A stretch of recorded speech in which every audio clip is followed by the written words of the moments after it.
there's this beautiful poem. It's in the book of Isaiah. The city of Jerusalem has just been destroyed by Babylon, a great kingdom in the north. And all of these Jewish people, they've been sent away into exile, but a few remained in the city.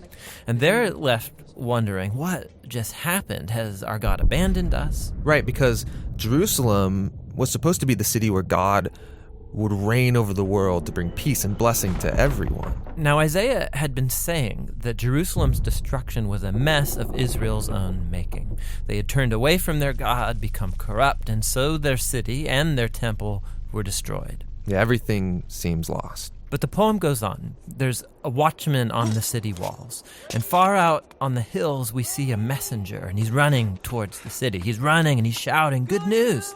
And Isaiah says, "How beautiful on the mountains are the feet of those who bring good news." Beautiful feet? Yes, the feet are beautiful because they're carrying a beautiful message. What's the message? That despite Jerusalem's destruction, Israel's God still reigns as king, and that God himself is going to one day return to this city, take up his throne, and bring peace. And the watchmen sing for joy because of the good news that their God still reigns.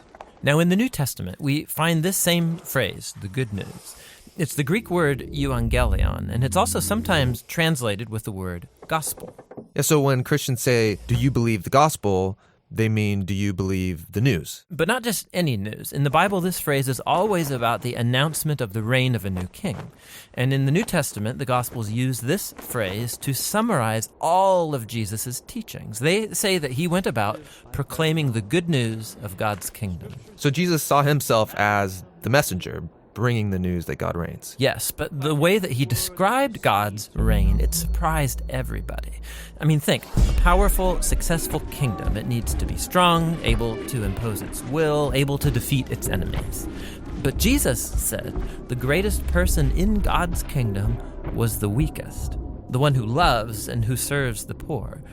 And he said that you live under God's reign when you respond to evil by loving your enemies and forgiving them and seeking peace.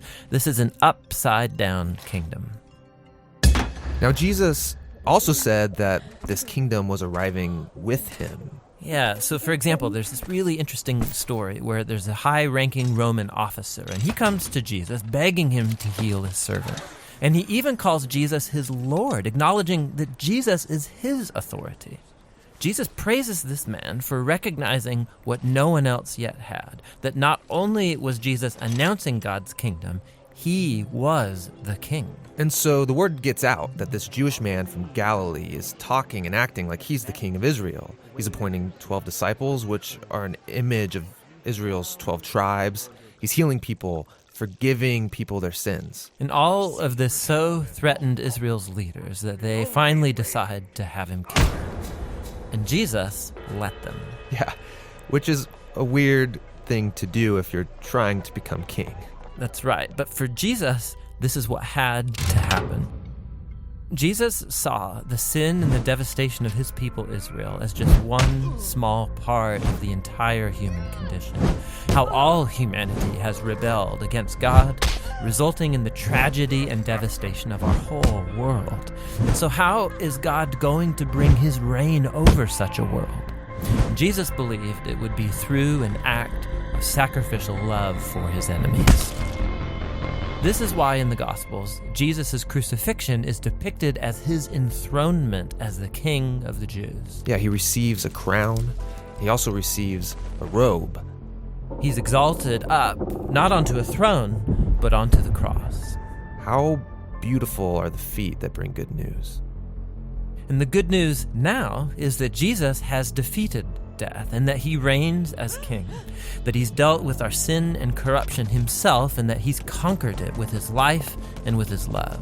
And then Jesus sends his followers to go out and keep announcing this good news of the upside-down kingdom. And to invite everyone to give their allegiance to him, the king who defeated death with his love.